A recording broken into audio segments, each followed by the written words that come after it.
नमः शिवाय। एक गांव में एक बहुत ही धनवान सेठ रहता था। वह शिवजी भगवान का बहुत बड़ा भक्त था और सुबह शाम शिवजी भगवान की पूजा करता। वह सुबह जल्दी नहा धोकर शिवजी भगवान की पूजा अर्चना करता और शाम को दर्शन करने के लिए शिवजी भगवान के मंदिर में जाता। लेकिन उसकी कोई संतान नहीं थी, इस कारण वह बहुत दुखी होता था। यह देख पार्वती ने कहा, एक दिन शिवजी भगवान से कहा, हे प्रभु, आपका ये भक्त कितनी निष्ठा से आपकी पूजा करता है और आप इसकी इच्छा पूर्ण क्यों नहीं करते। तब भगवान शिव ने कहा कि सबको अपने कर्मों का फल मिलता है। पिछले जन्म में इसने भी कुछ ऐसे कर्म किए थे जिसके अनुसार इसको पुत्र की प्राप्ति नहीं हो सकती। पार्वती जी के बहुत आग्रह करने पर शिवजी भगवान ने उसे पुत्र प्राप्ति का वरदान दे दिया। परंतु शिवजी भगवान ने कहा कि इसका पुत्र केवल 12 वर्षों तक ही जीवित रहेगा, इससे ज़्यादा मैं कुछ नहीं कर सकता। यह सब सेठ सुन रहा था, उसे बहुत दुख हुआ ये सुनकर। कुछ समय बाद उसकी पत्नी गर्भवती हुई और उसे एक बहुत ही सुंदर पुत्र की प्राप्ति हुई, लेकिन वह न खुश था और न दुखी था। घर में खुशी का माहौल था। सब सेठ के घर में पुत्र की प्राप्ति की खुशियां मना रहे थे। ऐसे ही कई वर्ष बीत गए और उसका पुत्र 11 वर्ष का हो गया। तो सेठ की पत्नी ने सेठ से पुत्र के विवाह का आग्रह किया, लेकिन सेठ ने कहा, मैं इसका विवाह अभी नहीं करूंगा, पहले मैं इसको पढ़ने के लिए काशी भेजूंगा। सेठ ने पुत्र को उसके मामा के साथ बहुत सारा धन देकर काशी पढ़ने के लिए भेज दिया और यह कहा कि रास्ते में जहाँ भी रुको वहाँ यज्ञ और दान पुण्य करते जाना। दोनों यज्ञ करते हुए एक नगर में पहुँचे। नगर में राजा की पुत्री का विवाह समारोह था। विवाह में जो लड़का ब्याहने आया था वह एक आंख से काना था। तो उस लड़के के पिता को लगा कि कभी राजा की लड़की शादी करने से मना नहीं करते। लड़के के पिता ने सेठ के बेटे को यज्ञ करते हुए देखा और उसके मन में एक विचार आया कि क्यों न जयमाला का कार्य इससे पूर्ण कराया जाए। तब उसने सेठ के बेटे से जाकर आग्रह किया तो वह मान गया और उसने दूल्हे की जगह सेठ के बेटे को खड़ा कर दिया। जयमाला कार्य पूरा होने पर लड़के के पिता ने कहा कि क्यों न फेरों का कार्य भी आप ही पूरा कर दे।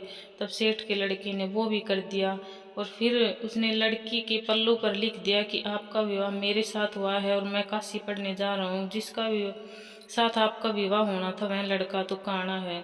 उसके जाने के बाद लड़की ने वो चुनरी देख ली और उसने जाने से मना कर दिया। इधर बारात वापस चली गई, उधर सेठ का लड़का काशी में जाकर अपनी शिक्षा पूरी करने लगा।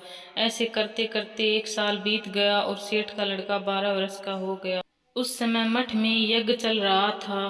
तब सेठ के बेटे ने उसके मामा से कहा कि मेरी तबीयत ठीक नहीं है। मामा ने कहा कि तुम अंदर जाओ और सो जाओ।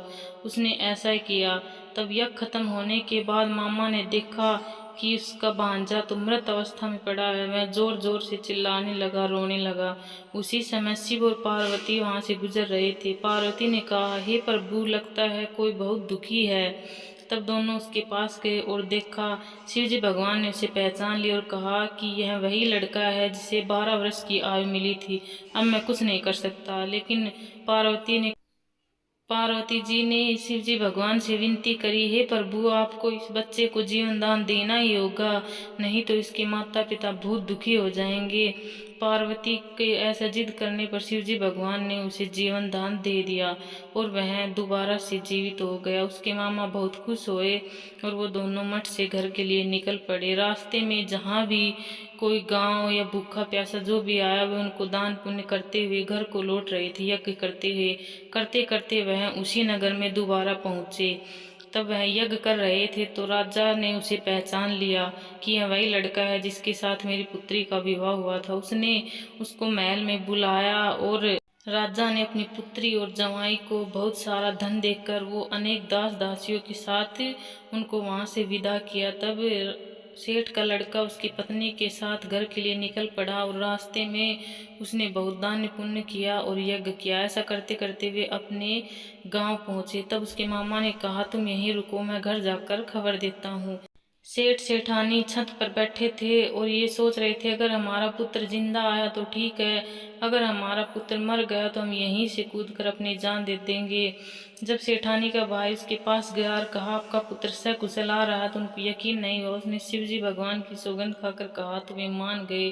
तब बहुत जोर शोर से उनका स्वागत किया और सबसे पहले शिवजी भगवान का धन्यवाद किया, पूजा की। पूरे गांव में लड्डू बांटे और बहुत सारा दान पुण्य किया। और सेठ जीवन भर शिवजी भगवान की इसी निष्ठा से पूजा करते रहे।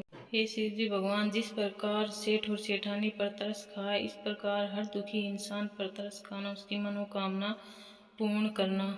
जो कोई भी इस कहानी को पढ़कर निष्ठा पूर्वक व्रत पूर्ण कर रहा है, उसकी मनोकामना अवश्य पूरा करना। कहानी पसंद आई हो तो लाइक शेयर और सब्सक्राइब अवश्य करना।